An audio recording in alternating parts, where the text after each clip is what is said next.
De Dieu, j'aimerais vous parler encore aujourd'hui de la part du Seigneur. J'aimerais vous parler par rapport à une vidéo que j'avais faite pour dire qu'un homme de Dieu ou une femme dédiée qui est appelée de Dieu, c'est mieux pour cet homme ou cette femme de rester célibataire.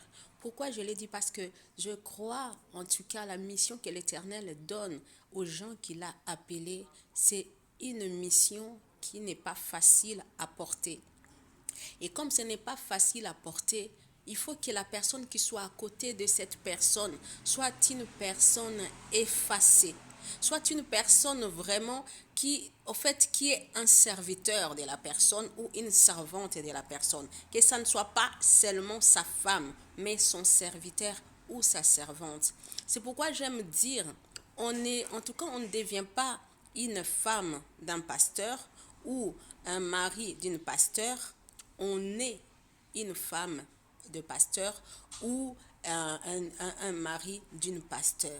C'est comme je peux dire aujourd'hui encore qu'on ne devient pas un serviteur de Dieu, on est un serviteur de Dieu. Parce que l'Éternel choisit les hommes et les femmes quand ils sont encore dans le ventre de leur mère.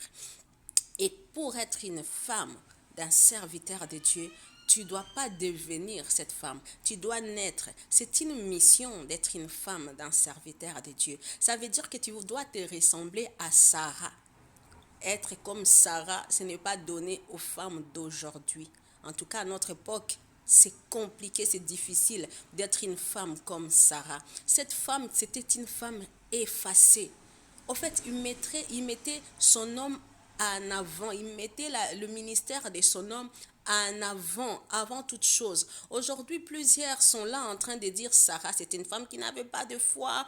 Pourquoi il a pu donner sa servante à son mari pour qu'il puisse avoir un autre enfant? En fait, Sarah, c'était une servante d'Abraham.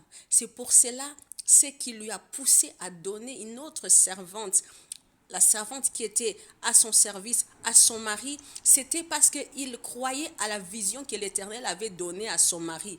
Et elle se voyait incapable de pouvoir réaliser cette vision. C'est pour cela, de son côté, il voulait faire le mieux pour que l'Éternel puisse accomplir la mission de son mari, pardon.